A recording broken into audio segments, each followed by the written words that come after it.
आज हम अपनी फोर्थ यूनिट स्टार्ट करेंगे। फोर्थ यूनिट का फर्स्ट टॉपिक है गॉस लेमा। गॉस लेमा की स्टेटमेंट देखो, let p be an odd prime. P कोई भी ओड प्राइम है, ए कोई भी इंटीजर है। पी और ए में क्या रिलेशन है कि ए और पी की जो जीसीडी है वो 1 है। Then consider the least positive residues of the following p-1/2 multiples of ए।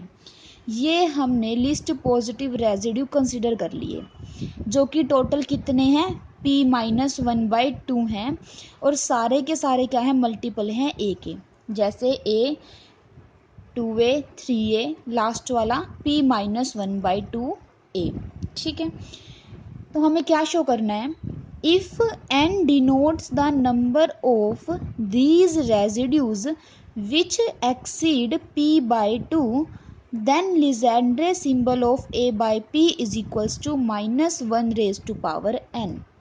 देखो, अगर इसमें से n नंबर्स ऐसे हैं जो p/2 से बड़े हैं, ठीक है, इस सेट में n नंबर्स ऐसे हैं जो p/2 से बड़े हैं, तो हमें शो करना है कि Legendre symbol of a by p किसके इक्वल होगा, -1n के।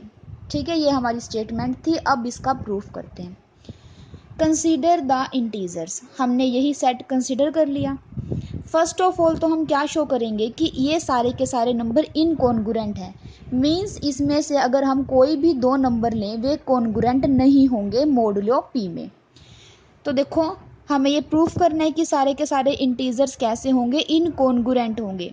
तो हमने क्या मान लिया, देखो इसको प्रूफ करने के लिए हमने उल्टा मान लिया।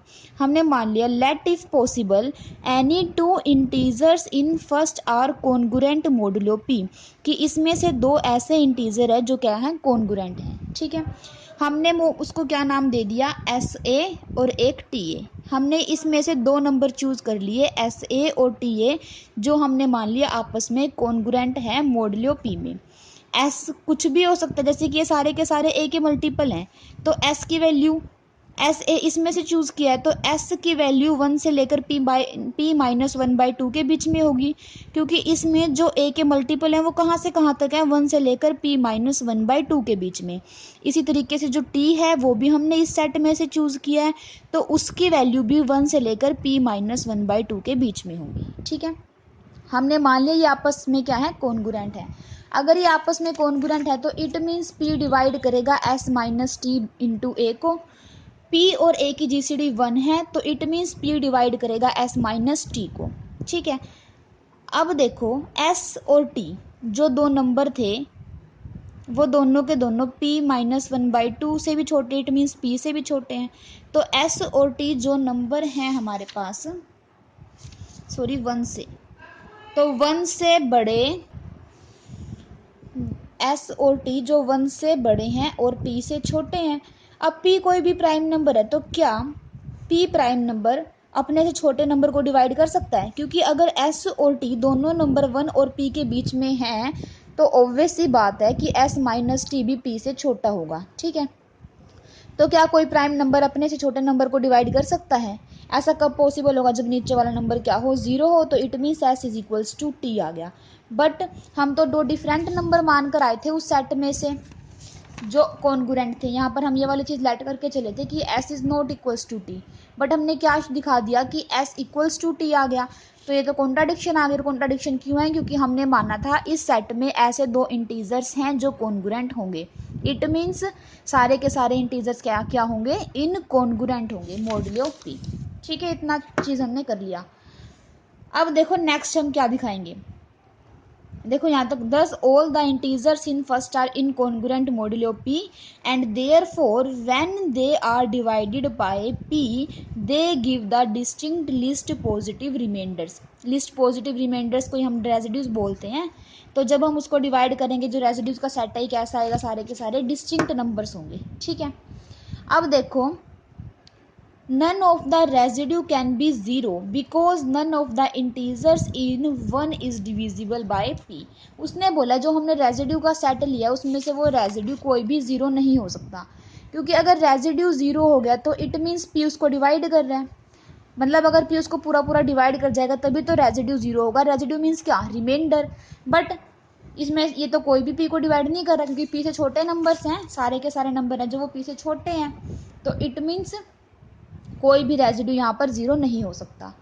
अब देखो, also none of the residue can be P by two as P by two is not an integer because P is an odd prime. अब इसने एक बात और बोली है कि जो ये सेट हम लेकर चले हैं इसमें कोई भी नंबर पी बाई टू नहीं है, क्योंकि ये जो सेट है किसका सेट है, इंटीजर्स का सेट है। और p बाई टू क्या कोई इंटीजर होएगा, p तो कोई भी ओड प्राइम है। अगर ओड प्राइम को जब हम 2 से डिवाइड करेंगे तब हमारे पास इंटीजर तो नहीं आएगा, तो p बाई टू तो इंटीजर है ही नहीं। और जबकि ये सेट किसका है, इंटीजर्स का है, तो इट मीन्स इसके अंदर कोई भी जो नंबर है वो p बाई टू नहीं हो सकता। ठीक है, ये वाली चीज़ लिख रखी है। Thus every list positive residue obtained and dividing the integers in first।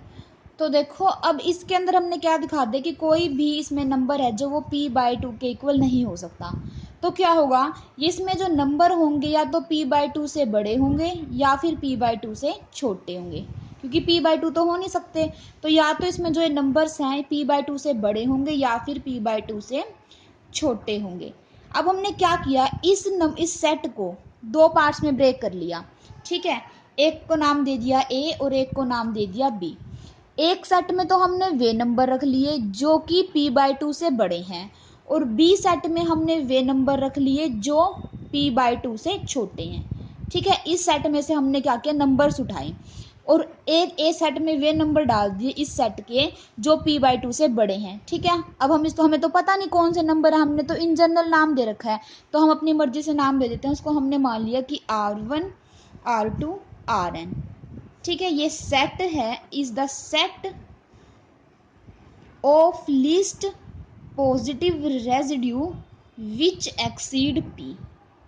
It means इसके अंदर p बाई टू, तो इस सेट के अंदर हमने वे एलिमेंट्स डाल दिए जो p बाई टू से बड़े थे। अब जो बचे हुए एलिमेंट्स हैं मीन्स वो p बाई टू से छोटे होंगे, उसको हमने b सेट में डाल दिया, उसको नाम s1 s2 sn। ठीक है, इसके अंदर वे एलिमेंट्स हैं, is the set of least positive residue which are less than p by two. ठीक है, इस तरीके से हमने इस सेट को 2 पार्ट्स में ब्रेक कर दिया। अब देखो, जो ये नंबर्स हैं इस सेट में से उठाए हैं, तो जो ये नंबर होंगे किस टाइप के होंगे, ए के मल्टीपल टाइप के होंगे। जो ये नंबर्स हमने आर आई और एस आई उठाए हैं इस सेट में से उठाए हैं, और इस सेट में ए के मल्टीपल हैं, तो जो ये नंबर्स होंगे वो ए के मल्टीपल टाइप होंगे।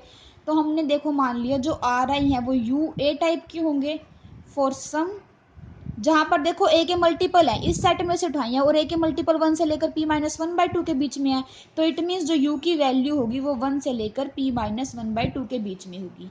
और जो आर आई है वे कैसे हैं, सारे के सारे एक्सीड कर रहे हैं p बाई टू को, इट मीन्स बड़े हैं p बाई टू से। ठीक है, इसी तरीके से जो एस आई है वो हमने इसी सेट में से उठाए हैं, वो वी ए टाइप के होंगे, जहाँ पे जो v होगा वो 1 से लेकर p minus one by two के बीच में होगा। बट जो सारे के सारे एस आई हैं इसमें कौन से एलिमेंट थे जो लेस देन थे p बाई टू से, तो सारे के सारे जो एस आई हैं वो लेस देन होंगे किससे, p बाई टू से। ठीक है, अब देखो ये कैसे हैं, सारे के सारे नंबर p बाई टू से बड़े, और ये कैसे हैं, सारे के सारे p बाई टू से छोटे। तो इट मीन्स जो ये सेट a और b हैं वो कैसे होंगे, disjoint. It means a intersection b क्या होगी, 5। ठीक है, क्योंकि इसमें p बाई टू से बड़े नंबर जा रहे हैं, इसमें p बाई टू से छोटे नंबर जा रहे हैं, तो इट मीन्स a और b कैसे हैं, डिसजॉइंट हैं। और देखो इसके अंदर कितने एलिमेंट हैं, n, और इसके अंदर कितने हैं, m, तो टोटल n प्लस m किसके इक्वल होंगे, क्योंकि इस सेट के तो हमने 2 पार्ट करे हैं, इस सेट के हमने 2 पार्ट्स करे हैं, आधे एलिमेंट इसमें डाल दिए आधे इसमें डाल दिए, तो टोटल कितने हो जाएंगे, n प्लस m किसके इक्वल हो जाएंगे, कितने ये element, p minus one by two, तो टोटल n प्लस m किसके इक्वल हो जाएगा, p minus one by two. ठीक है, अब देखो क्या किया, अब हमने एक सेट c कंसीडर कर लिया। c किस टाइप से कंसीडर कर लिया, जिसके अंदर p minus R one, p minus R two, p minus R N, मतलब जो ये सेट a था p में से सब्ट्रैक्ट कर दिया इनको, p minus R one, p minus R two, p minus R N. ठीक है, अब देखो जो आर आई थे सारे के सारे ग्रेटर देन थे p बाई टू से, ठीक है, तो P माइनस आर आई होगा वो लेस देन होगा P/2 से। ठीक है ना, P माइनस आर आई लेस होगा P/2 से, अगर आर आई बड़े हैं तो P/2 से। ठीक है, हमारे पास ये वाली चीज आ गई है। अब देखो B और C, अब हम क्या शो करेंगे कि जो B और C सेट है, B के अंदर भी अब P/2 से छोटे नंबर जा रहे हैं और ये सारे के सारे नंबर भी क्या हैं, P/2 से छोटे हैं। ठीक है, तो B सेट के अंदर भी जितने सारे एलिमेंट हैं वो P/2 से छोटे हैं और C सेट के अंदर भी जितने एलिमेंट है वो लेस देन है किससे, P/2 से। अब हम शो करेंगे कि जो B और C है वो डिसजॉइंट है। ठीक है, हमने मान लिया डिसजॉइंट नहीं है, हमने मान लिया कोई दो ऐसे एलिमेंट है जो आपस में इक्वल हैं, बी सेट के और सी सेट के, तो P minus R I is equals to S I मान लिया फॉर सम आई एंड जे। ठीक है, अब इसके बाद देखो यहाँ से क्या हो जाएगा, आर आई प्लस एस आई, क्योंकि देखो P मोड लो, P में काम करेंगे तो ये वाली चीज तो जीरो बन जाएगी, तो R I plus S I किसके कॉन्ग्रुएंट हो जाएगा, जीरो मोड P के। अब using second and third in this we get, अब सेकंड और थर्ड का यूज किया हमने इसके अंदर, देखो क्या हुआ, आर आई कॉन्ग्रुएंट है यूए के, एस आई कॉन्ग्रुएंट है वी ए। अब इन दोनों को ऐड करेंगे तो R I plus S I congruent होगा यूए प्लस वी ए के। ठीक है, तो हमने यहाँ पर आर आई प्लस एस आई की जगह क्या रख दिया, U A plus V A congruent है जीरो मोड पी के। ठीक है, यू और वी की वैल्यू 1 से लेकर P माइनस 1/2 के बीच में है। ठीक है, इसका मतलब क्या है, P डिवाइड करेगा U प्लस वी इंटू ए को, P और A की GCD 1 है तो P डिवाइड कर गया U प्लस P को, U प्लस V को, बट U प्लस V जो नंबर होंगे वो लेस देन होंगे P से। ठीक है ना, क्योंकि यहाँ पे ऐड कर रहे हैं तो इट मीन्स देखो U लेस है P माइनस 1/2 से, V लेस है P माइनस 1/2 से, तो U प्लस V लेस होगा P minus 1/2 plus P minus 1/2। It means 2 से 2 कैंसिल हो जाएगा, P माइनस 1। ठीक है, तो इट मीन्स P से भी लेस हुए U प्लस V की वैल्यू। अगर U प्लस V की वैल्यू P से लेस है तो क्या P U अपने से छोटे नंबर को डिवाइड कर सकता है, नहीं पॉसिबल। ठीक है, तो कॉन्ट्राडिक्शन आ गई यहाँ पे। कॉन्ट्राडिक्शन क्यों आई, क्योंकि हमने मानना था B और C में दो नंबर ऐसे हैं जो इक्वल हैं, तो इट मीन्स B और C कैसे होंगे, डिसजॉइंट होंगे। ठीक है, अब देखो B के अंदर total number of element m है और C के अंदर total number of element n है, तो ठीक है B और C के दोनों के सेट के एलिमेंट मिलाएंगे तो कितने एलिमेंट बनेंगे हमारे पास, m प्लस n, और m प्लस n किसके इक्वल था, P माइनस 1/2 के इक्वल था। ठीक है, तो दोनों B यूनियन C करेंगे तब कितने एलिमेंट आएंगे हमारे पास, P माइनस 1/2। ठीक है, विच आर लीस्ट 1, मतलब 1 से लेकर P/2 से छोटे होंगे वे। ठीक है, जो ये n प्लस n एलिमेंट आए हैं हमारे पास, सारे के सारे में क्या खासियत है, देखो B के अंदर भी वे एलिमेंट जा रहे हैं जो P/2 से छोटे हैं और C के अंदर भी वे एलिमेंट जा रहे हैं जो P/2 से छोटे हैं। तो जब B यूनियन C करेंगे तो उसमें m प्लस n सारे के सारे ऐसे एलिमेंट जाएंगे जो कि P/2 से छोटे होंगे और 1 से बड़े होंगे। इक्वल भी हो सकता है 1 से और बड़े भी हो सकते हैं, पर P/2 से छोटे होंगे। ठीक है, तो देखो 1 से लेकर P/2 से छोटे, इसके बीच में कितने एलिमेंट आएंगे हमारे पास, P माइनस 1/2 एलिमेंट आएंगे, और वो सारे के सारे क्या होंगे, इंटीजर, तो वे कौन होंगे, यही होंगे ना, 1 2 अप टू P माइनस 1/2, ये 1 से बड़े हैं और इक्वल हैं और P/2 से छोटे हैं, तो it means B union C के अंदर जो एलिमेंट आएंगे वे यही इंटीजर्स ही होंगे। ठीक है, तो इसके बाद देखो B यूनियन C के अंदर ये एलिमेंट है, हमने B यूनियन C करके लिख दिया, वो किसके इक्वल होंगे, इन्हीं नंबर्स के इक्वल होंगे। ठीक है, 1 से लेकर P माइनस 1/2 के इक्वल। अब हमने मल्टीप्लाई कर दी इधर भी इधर भी। ठीक है, तो मल्टीप्लाई भी इक्वल होगी। सेट इक्वल का मतलब क्या है, दो सेट इक्वल है तो A comma B is equals to B comma A। इसका मतलब क्या है कि दोनों सेट इक्वल है आपस में, क्योंकि B के इक्वल है। इसमें ये जरूरी नहीं है कि फर्स्ट के इक्वल होना चाहिए सेकंड के।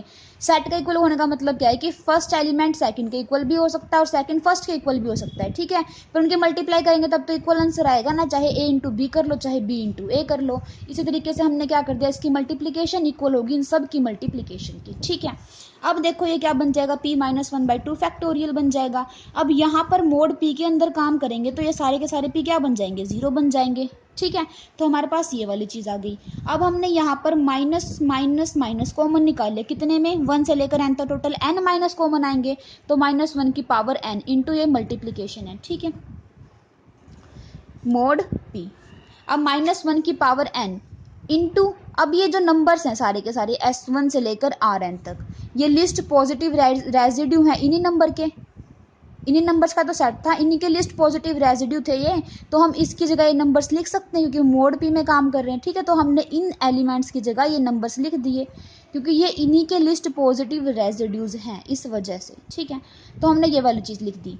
अब देखो यहाँ पर लेफ्ट में p -1/2 फैक्टोरियल चल रहा था, इज congruent to -1 raise to power n।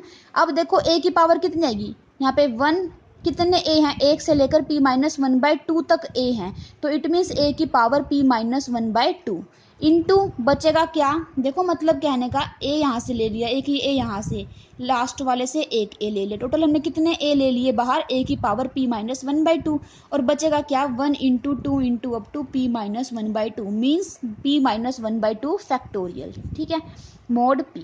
अब यहाँ से ये वाली चीज़ कैंसिल हो सकती है क्योंकि इसकी और इसकी जीसीडी 1 है, तभी हम कैंसिल कर सकते हैं, ठीक है। तो हमारे पास क्या बच गया, 1 is congruent to -1 raise to power n into a की पावर p -1/2 मोड p।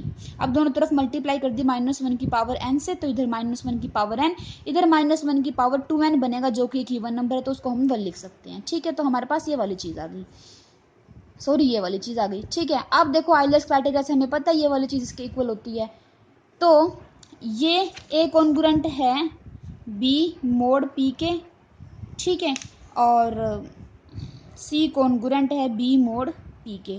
तो यहाँ से हम बोल सकते हैं ए कॉन्ग्रुएंट होगा सी मोड पी के। तो यहाँ से हमने क्या कर दिया, इन दोनों को आपस में कॉन्ग्रुएंट लिख दिया मोड पी के।